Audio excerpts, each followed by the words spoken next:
There I am. All right, guys. Somebody sent me this one on Facebook and said, hey, would you check this out? So I'm gonna. I have no idea what it is other than I believe it's Oklahoma City again.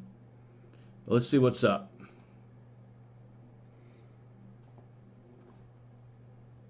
I'm Captain Dan Stewart with the Office of Media Dan! Relations. We want to share with you some information on a recent shooting involving one of our officers. In the evening hours of Saturday, May 8th, dispatch received a call to a residence in the 4000 block of Northwest 33rd.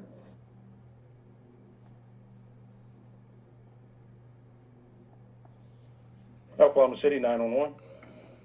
Yeah, there's a guy laying in the yard at Northwest 33rd.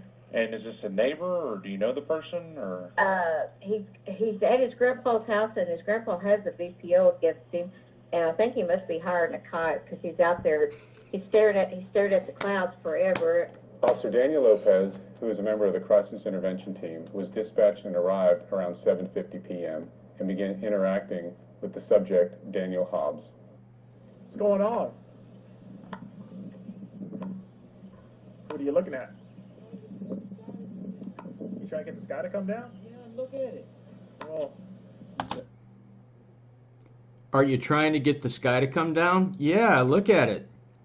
All right, so right off the jump, you know you're dealing with an EDP, right? So, and you probably understood that when the dispatcher told you. And you also know that there's a VPO, or restraining order, in place, which means that somebody's already had problems with this guy in the past. Thing to keep in mind about a restraining order, VPO, however you want to phrase it, it's just a fucking piece of paper. That's all it is, right? Just a piece of paper. So, act accordingly. Just let go up? huh? Just let go up? I don't have anything going with it, man. What's going on today? Look at the sky. Looking at the sky? What's going on? Oh, okay. Well, you're looking directly up at the sky, trying to get it to Well, come yeah, down, look at the sky. which is pretty abnormal to me. So that's what I'm trying to figure out. It is abnormal for the sky to go up. Roger, You taking anything today, man? No, You taking any meds? I didn't. No. You taking any mental health issues? Wait, now? Now? Network 3308. Hey, listen, do you have anything? Huh? Has the doctor ever told you you have anything? Yeah, but this is a mental health issue. Okay, what did the doctor say you have? Hobbs do. Listen to me, okay? What did the doctor say you have?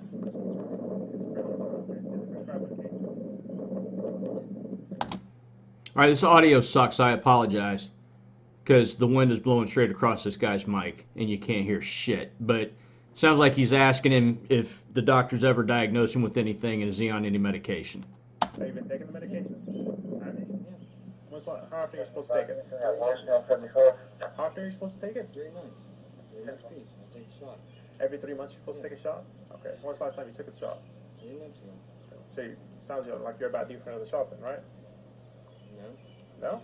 You take it every 3 months. The last time you took it was 3 months ago. I don't go to lockups to get shots. I go to the doctor. Okay. Hey, do you have any weapons on you? Anything I should know about? No. Can I search you and make sure? For what? I can show Hey, no, don't. I don't want you. Hey, listen, don't reach in your pockets. I don't want you reaching in your pockets. Okay, I want to make sure you don't have any weapons. Okay, I don't want you reaching in your pockets though. Okay. Okay. So right now I'm just gonna search your weapons. Hey, right now I'm just gonna search you for weapons. That's it. Okay. So get your chip. Hands behind your back. Hey, Anybody want that is searching for weapons? hey, What? stop. Stop. I didn't do nothing to you. Stop. All right, so you knew he was getting hinky when he started digging. As soon as he said, you mind if I check you for weapons or search you for weapons, Supreme Court says you got to use the word search if that's what your intent is. This is a Terry situation, so, you know, a pat down of the outer clothing for weapons, I think, is perfectly reasonable. I think this falls right into that Terry pocket. As soon as he starts getting hinky, then all right, we gotta figure out what we're gonna do here. We're gonna try and arm wrestle the guy, or we're gonna put him on the ground. Stop. What the fuck is wrong with you? Stop. I have done Get your nothing hands wrong. behind your back. Get your You're hands trying to behind your handcuff back. me when I haven't done nothing wrong. No, I'm trying to get looking your at the hands behind your back. clouds. Get your hands behind You're your back. handcuffing me for looking at the Hey, fucking get clouds. your hands behind your You back. can't do that. That's against the law. Okay. That's against the law. I'm trying to search you. I got a wallet right there. Stop. You see Stop. what I got? Get your hands behind. I Don't got stand a up on wallet. me. I got a wallet. Get your hands behind Sir, your back. I got a wallet. Get your hands behind your Sir, back. I I'm got not a going to tell you wallet. again. Get your I hands got a behind your back. wallet. All right. So as you allow this to progress and you allow these emotions to build up, not only within yourself, but with the suspect who has already shown himself that he's, some wires ain't touching. So what do? Do you continue to stand there and argue with him and say, get your hand behind your back? Or do you do something maybe proactive and just assist him to the ground? And then you can work with it from there. But you've got to work from a position of advantage. If you are committed to go ahead and handcuffing him, detaining him, searching him, whatever it is you're going to do, if you're committed to do it, you said you're going to do it, then you've got to find a way to do it. And it's not standing there and arguing. You've got to find a way to do it. No, what do you want? The wallet's right there. Get it. Get the fucking wallet. Get your hands behind your back. What do you want to handcuff? There we go. Uh-oh. Dumbass. You motherfucker.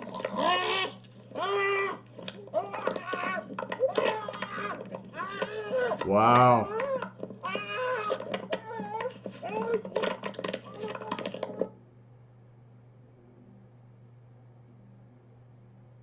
All right.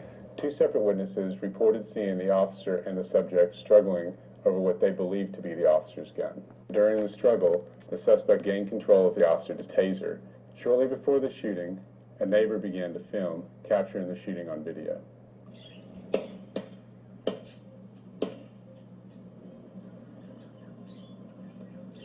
Daniel Hobbs was transported to a local hospital where he later died from his injuries. Officer Lopez did not receive any injuries which required treatment. That despite the initial information regarding a VPO, it does not appear a VPO was actually in place. This investigation is in the early, does not appear required work.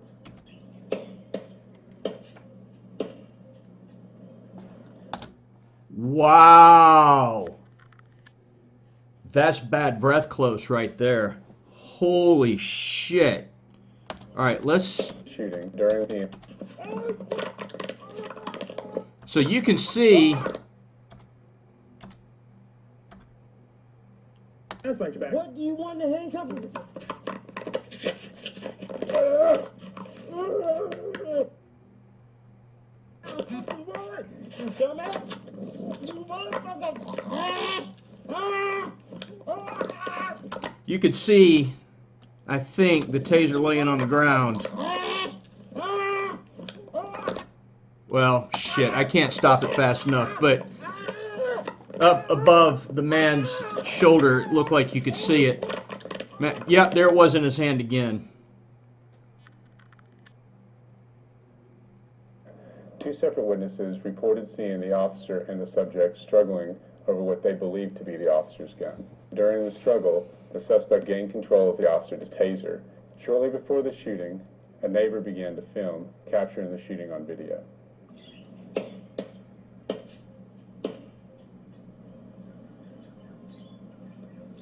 Daniel Hobbs was transported to a local hospital where he later died from his injuries.